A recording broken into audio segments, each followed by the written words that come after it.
Hey guys, Blupips here on I guess the introduction video to this channel. So welcome to the Blupips channel. And before you ask, yes, my lazy ass was unable to take off the pink background of the spreadsheet I downloaded. But anyways, that doesn't matter right now because I'm here on my first of this kind of video. I'll be calling something like Blupips Crazy Deltarune Theories or something like that. I don't know. So I assume you've seen the title. So let's get right to it. So everybody, including me, is a fan of Mr.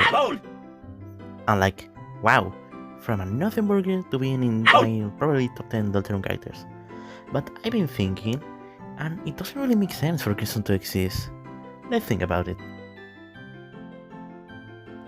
In Chapter 4 Dark Wall, the first one, it's clear the knight had just finished making both fountains, which means they practically had no time to see anything, not like the other Dark Worlds. Unless they were like, I don't know, aura farming. Anyways, we do know that they left Gerson with a shadow crystal, but Gerson and the knight didn't even acknowledge each other as seen on this dialogue here. Now that you mention it, just before you came in, a figure with a sword flew in through that window up there. Which to me implies the knight might as well just have left it there because they knew at least someone was there. But now, getting more into my point, why would I say Gerson wasn't meant to exist as a Darkner? Easy. He helps the hero learn how to fight the prophecy. Now, think about this. The knight, as far as we know, is not following the prophecy. The prophecy, like everybody else, may be influencing their moves and plan, but the knight is not really following it. Gerson, a powerful ally, which if the knight is this, and I'm not getting into that warhome today, knows what he's like, would probably not want the heroes to have such a great health defending against a titan. Besides, how would the knight know that Alvin kept Gerson ashes in his office?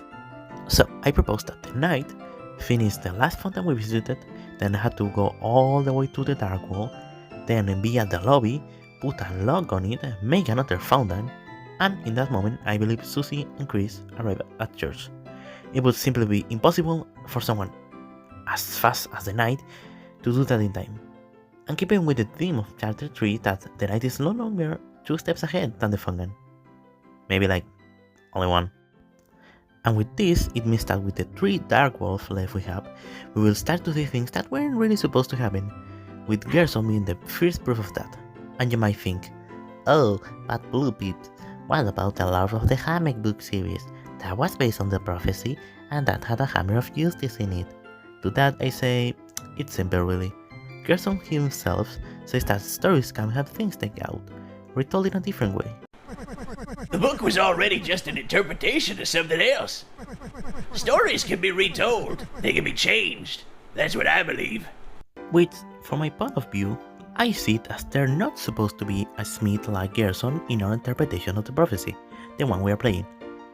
And maybe Gerson himself wrote the smith into the Lord of the Hammer books. After all, there's not really a prophecy banner for him. Unless, you know, like the one he wrote was about him or something. But why would he do that? I don't know.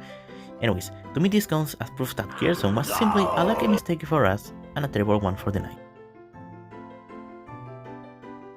Of course, there's also the possibility I'm fucking crazy and this is not true at all. But hey, everybody can do a little theorizing, or the song, I don't know. So anyways folks, this concludes today's theory from your Pippin's pal Blupips. See you on the flip side!